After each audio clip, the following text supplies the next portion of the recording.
અમદાવાદમાં સામાન્ય વરસાદે તંત્રની કામગીરીની પોલ ખોલી દીધી છે। મોડી રાત્રે વરસેલા વરસાદના પગલે ઠેર ઠેર વરસાદી પાણી ભરાયા છે। 1.5 ઇંચ જેટલા વરસાદમાં તંત્રની કામગીરીની પોલ ખુલી ગઈ છે અને અનેક સવાલ પણ ઉભા થઈ રહ્યા છે। રસ્તા પર વહેતા પાણી નદીની જેમ વહેતા થયા હોય તેવા દ્રશ્યો પણ સામે આવ્યા। અજીત મિલ 4 રસ્તા પાસે ઘૂંટણસમા પાણી ભરાયા હતા તો રિક્ષા, સિટી બસ સહિતના વાહનો પણ પાણીમાં ફસાયા હતા।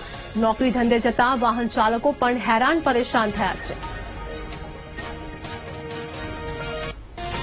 તો અમદાવાદની વાત કરીએ કે સામાન્ય વરસાદમાં જ રોડ રસ્તે પાણી ભરાઈ ગયા હોય તેવા દ્રશ્યો સામે આવ્યા છે। સામાન્ય વરસાદમાં જ જળબંબાકારની સ્થિતિ ઉદ્ભવી છે।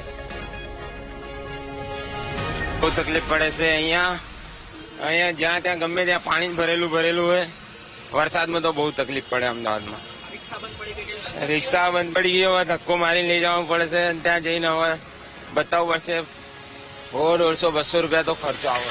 બહુ પાણી છે ભાઈ, હેરાન થઈ ગયા છે। અહીંયા આવવા જેવું છે જ નહીં અને દર વર્ષે આવું જ થાય છે। તકલીફ શું, બાઇકો બંધ પડી જાય છે, અહીંયા 4 વ્હીલર બંધ પડી જાય છે, બંને સાઈડ આવું જ છે। બહુ તકલીફ થાય છે। અહીંયા કોઈ સોલ્યુશન નહીં થાય છે। દર વર્ષે અહીંયા પાણીની પ્રોબ્લેમ થાય છે અને કોઈ સોલ્યુશન અહીંયા થતું જ નહીં। અને જેટલી થોડી કંઈક વરસાદ થાય તો પાણી થઈ જાય, કોઈ રસ્તો જ નહીં નીકળવા માટે। લોકો બહુ પરેશાન થાય છે, ગાડી બહુ બંધ થઈ જાય છે, એમાં એવી બધી પ્રોબ્લેમ થાય છે। દર વર્ષે આ તકલીફ થાય છે તો કોર્પોરેશન કઈ કામગીરી નથી કોઈ કોર્પોરેશન અહીંયા કોઈ કામગીરી નહીં કરતી। અહીંયા એવું જ છે, દર વર્ષે આ પ્રોબ્લેમ થાય બંને બાજુ, એક બાજુની બંને બાજુ, અને એવી પ્રોબ્લેમ જ છે।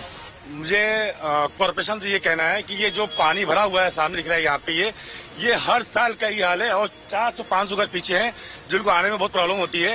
तो प्लीज बराए मेहरबानी इसको ये कम्प्लीट करवाएं और सही करवाएं। सर आप देखिए सामने वो बसें फंसी पड़ी हुई हैं, आने जाने में प्रॉब्लम होती है, बच्चे स्कूल नहीं जा सकते और उठने बैठने में हर एक चीज की तकलीफ होती है। यहाँ पे कुछ लेना जाना हो, कहीं भी जाना हो, उसकी भी प्रॉब्लम होती है। हाँ साहब, मैं हाथ जोड़ के विनती करता हूँ अपनी म्यूनसिपालिटी कॉर्पोरेशन से, ये हर साल यहाँ पानी भरा जाता है और इससे मच्छर पैदा होते हैं, डेंगू बीमारी पैदा होती है।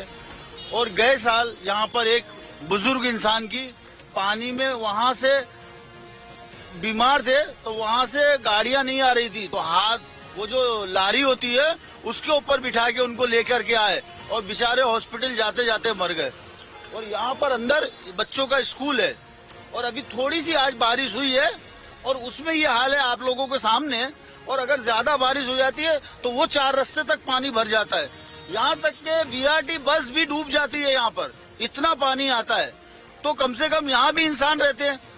म्यूनसिपालिटी कॉर्पोरेशन को ये सोचना चाहिए कि भाई यहाँ पर इतना पानी भरा था तो इसका कुछ तो संविधान निकालना चाहिए।